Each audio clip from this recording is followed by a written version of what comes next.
अस्सलाम वालेकुम गाइस, कैसे आप सब लोग। उम्मीद है आप सब खैरियत से होंगे। आज का हमारा दूसरा टॉपिक है मुस्लिम पीरियड 600 टू 1680। कल हम लोगों ने डिस्कस किया था इंट्रोडक्शन। आज हम लोग थोड़ा सा हाईलाइट करते हैं मुस्लिम पीरियड को, ठीक है। The science of chemistry grew and flourished in early civilization of the world। Science of chemistry जो है ग्रीव करते एंड फ्लरिश्ड हुई है, यानी कि बहुत ज़्यादा फैल चुका है जो केमिस्ट्री की जो साइंस है in early civilisation of the world. दुनिया की जो पहली सिविलाइजेशन थी उन्हीं टाइम से केमिस्ट्री की साइंस ग्रीव और फ्लरिश्ड हुई है। The Egyptians, the Greeks, the Romans and the Muslims contributed much to the science of chemistry. Egyptians ने, ग्रीक्स ने, रोमन्स ने और मुस्लिम साइंटिस्ट ने बहुत ज़्यादा हिस्सा लिया है chemistry of science of chemistry में। इन्होंने बहुत ज़्यादा काम किया हुआ है साइंस ऑफ केमिस्ट्री में। The Muslims made a rich contribution to the knowledge in chemistry। Muslims made a rich contribution। मुस्लिम यानी कि मुस्लिम साइंटिस्ट ने बहुत ज़्यादा हिस्सा लिया हुआ है नॉलेज इन केमिस्ट्री में। They spread like shining stars on the horizon of the world of science। ये शाइनिंग स्टार की तरह बहुत ज़्यादा फैली हुई है, यानी कि इन्होंने काफ़ी अच्छा काम किया हुआ है वर्ल्ड ऑफ साइंस में मुस्लिम साइंटिस्ट ने। They made effective and invaluable services in the field of chemistry. इन्होंने बहुत ज़्यादा इफ़ेक्टिव और इनवेल्यूएबल, बहुत ज़्यादा कीमती खिदमत अंजाम दी है केमिस्ट्री की फील्ड में।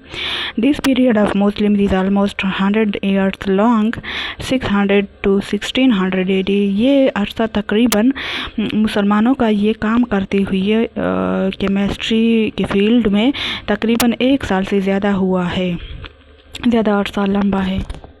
The principal goals of the Muslim chemists were, जो प्रिंसिपल गोल्स थे यानी बुनियादी मकासद थे मुस्लिम केमिस्ट के, जो वो केमिस्ट्री की फील्ड में काम करने वाले थे तो उनके बुनियादी मकासद मंदरजा झेल थे।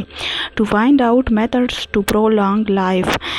उनका यही मकसद था कि वो ऐसे तरीके फाइंड आउट करे, तलाश करे जो कि हमारे प्रोलॉन्ग लाइफ के लिए बेनिफिशियल हो, अहम हो। Looking for ways to change base metal such as lead into gold.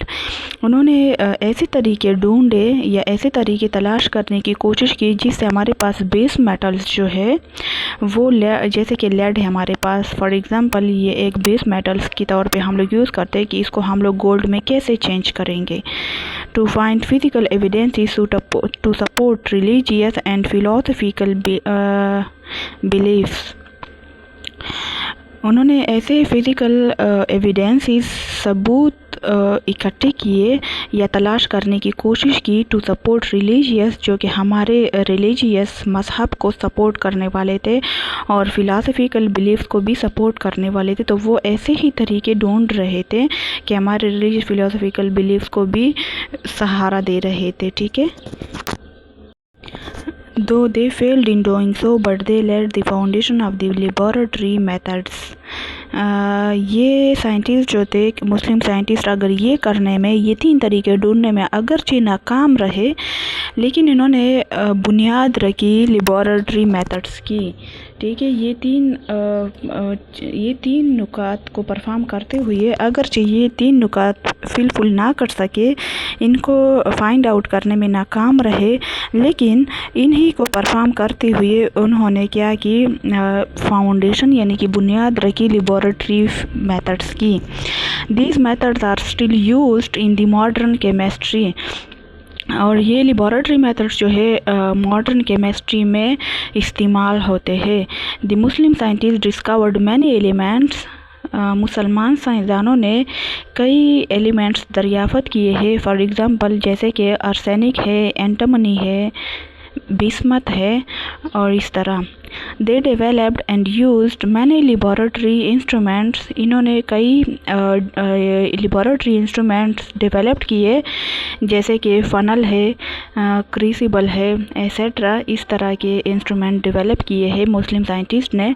Many few chemicals process were also introduced by Muslim scientist. कई केमिकल प्रोसेस को भी मुस्लिम साइंटिस्ट ने इंट्रोड्यूस किया, डेवलप किया, जैसे कि फिल्ट्रेशन प्रोसेस है, फर्मेंटेशन प्रोसेस है, डिस्टिलेशन प्रोसेस है and so on. Thus this period provides basis for the modern chemistry। बस ये सिलसिला जो था या ये अरसा जो था जो कि मुस्लिम साइंटिस्ट ने केमिस्ट्री की फील्ड में काम किया, इन ही अरसे ने मॉडर्न केमिस्ट्री की बुनियाद रखी। The period of Muslims is generally called the period of alchemist in the history of chemistry। जो कि पीरियड था मुसलमानों का पीरियड था केमिस्ट्री के फील्ड में काम करने का जो अरसा था, उसे कहा जाता है पीरियड ऑफ अल्केमिस्ट। केमिस्ट्री की तारीख़ में इसे अल्केमिस्ट कहा जाता है। Muslim scientists presented chemistry as purely experimental और प्रैक्टिकल साइंस। मुस्लिम साइंटिस्ट ने केमिस्ट्री को प्योरली एक्सपेरिमेंटल और प्रैक्टिकल साइंस का नाम दिया है। Some well known Muslim scientists and their achievements are mentioned here. कुछ बहुत अच्छे मुस्लिम साइंटिस्ट जिन्होंने केमिस्ट्री के फील्ड में काम किया हुआ है और उनके क्या क्या अचीवमेंट्स है वो नीचे डिस्कस किए गए हैं, जिसमें हमारे पास सबसे पहला है Jabir ibn Hayyan 721 to 815 AD। Jabir ibn Hayyan को जनरली कहा जाता है फादर ऑफ केमिस्ट्री के नाम से हम लोग जाबिर इब्न हयान को जानते हैं। He was probably the first scientist who led a well established laboratory. ये सबसे पहले साइंटिस्ट थे, मुस्लिम साइंटिस्ट थे, जिन्होंने लेबोरेटरी को कायम किया या लेबॉर्ट्री की बुनियाद रखी। He invented experimental methods such as distillation, sublimation, filtration, extraction of metals etcetera. इन्होंने कई एक्सपेरिमेंटल मेथड्स को ईजाद किया, जैसे कि डिस्टिलेशन प्रोसेस है, सब्लिमेशन है, फिल्ट्रेशन, एक्सट्रैक्शन मेटल्स एक्सेट्रा। ये सब प्रोसेस जो है हम लोग आगे इंशाल्लाह एक एक डिस्कस करते रहेंगे, ठीक है। इधर ही जस्ट नेम मेंशन है। He prepared hydrochloric acid, nitric acid and white lead. इन्होंने हाइड्रोक्लोरिक एसिड जो कि बहुत ज़्यादा एक स्ट्रॉन्ग एसिड है जो कि pH 1 रखते हैं, नाइट्रिक एसिड को भी डिस्कवर किया, वाइट लेड को भी डिस्कवर किया सबसे पहले, ठीक है। इसके बाद हमारा दूसरा साइंटिस्ट है जो कि क्या है मोहम्मद इब्न ज़करिया अल-राज़ी 864 to 930 AD, जो कि जाबिर इब्न हयान के बाद आए हुए थे। Al Razi was a physician chemist. ये एक फिजिशियन केमिस्ट और फिलासफर थे।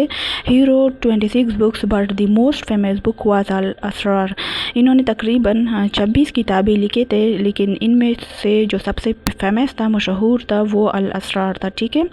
In this book he discuss the different process of chemistry. इसी बुक में अल असरार में इन्होंने केमिस्ट्री की मुख्तलिफ प्रोसेस को डिस्कस किया हुआ है।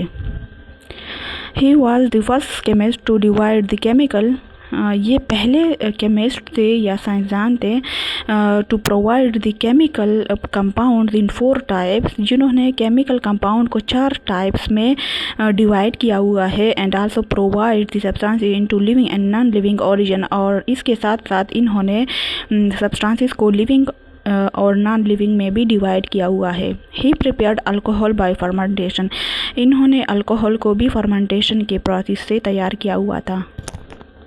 इसके बाद थर्ड साइंटिस्ट है अल-बिरूनी। इधर थोड़ा सा मेरा बुक ख़राब हुआ है, सही से दिख नहीं रहा है, लेकिन ये साइंटिस्ट जो है अल-बिरूनी है। 973 to 1048 AD में ये आए हुए थे। He made greater contribution in the field of physics. इन्होंने बहुत ज़्यादा कंट्रीब्यूट हिस्सा लिया हुआ था physics, metaphysics, mathematics, geography, astronomy and history के फील्ड में बहुत ज़्यादा काम किया हुआ है। In the field of chemistry की फील्ड में he introduced different chemical processes and chemical combination. Chemistry की फील्ड में भी इन्होंने कई डिफरेंट केमिकल प्रोसेस को और केमिकल कॉम्बिनेशन को इंट्रोड्यूस किया हुआ है, यानी कि ईजाद किया हुआ है। He determine the densities of different substances. इन्होंने कई सब्सटेंसेस की डेंसिटी भी डिस्कवर किया हुआ है, यानी कि फाइंड आउट किया हुआ है। जैसे कि हम लोग जानते हैं कि हमारे पास मैटर्स डिफरेंट स्टेट में एग्जिस्ट करते हैं, तो इनके हमारे पास मुख्तलिफ डेंसिटीज़ होती है। लाइक वाटर की डेंसिटी को अगर देखा जाए 1 ग्राम पर डेसीमीटर क्यूब है, ठीक है। और अगर हम लोग मेटल्स की डेंसिटी को देखें तो मेटल्स की डेंसिटी बहुत ज़्यादा होती है, तकरीबन 7-8 टाइम्स ग्रेटर होती है देन वाटर। तो इस तरह से ये जो थे अल-बिरूनी थे, इन्होंने मुख्तलिफ सब्सटेंसेस की डेंसिटीज़ पे काम किया हुआ था, डिस्कवर किया हुआ था, ठीक है। इसके बाद हमारे पास जो फोर्थ साइंटिस्ट है, चौथा साइंटिस्ट है, इब्न सीना है, जो कि तकरीबन 980 to 1037 में आए हुए थे। Ibn Sina is generally known as the Aristotle of the Muslims world. ये जो है मुस्लिम धर्म में अरस्तु के नाम से जाना जाता है। He is famous for his contribution in the field of medicine. ये बहुत ज़्यादा मशहूर है क्योंकि इन्होंने मेडिसन की फील्ड में, मैथमेटिक्स, एस्ट्रोनॉमी, मेडिसिनल केमिस्ट्री और फिलासफी की फील्ड में बहुत ज़्यादा काम किया हुआ है, इसलिए ये इन फील्ड्स में ज़्यादा काम करने की वजह से बहुत ज़्यादा मशहूर है। ठीक है, he is the first scientist who rejected the idea. ये सबसे पहले साइंटिस्ट जिन्होंने ये आइडिया रिजेक्ट किया हुआ था कि बेस मेटल जो है, जैसे कि हमारे पास लेड है, ठीक है, ये क्या कभी भी गोल्ड में कन्वर्ट नहीं होते।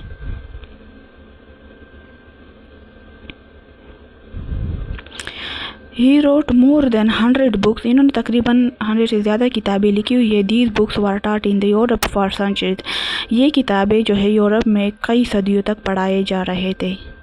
तो आज का हमारा टॉपिक इधर ही ख़त्म हो रहा है। साइंटिस्ट के बारे में थोड़ा कुछ पढ़ा हम लोगों ने। इंशाल्लाह कल हम लोग डिस्कस करेंगे केमिस्ट्री और ब्रांचेस ऑफ केमिस्ट्री के बारे में। मेरा जो है ये तकरीबन दूसरा ही लेक्चर है अपने चैनल पे। अगर मेरा लेक्चर अच्छा लगा तो सब्सक्राइब करें, लाइक करें और आगे फ्रेंड के साथ शेयर भी करें। ठीक है, थैंक यू सो मच। अल्लाह हाफिज़।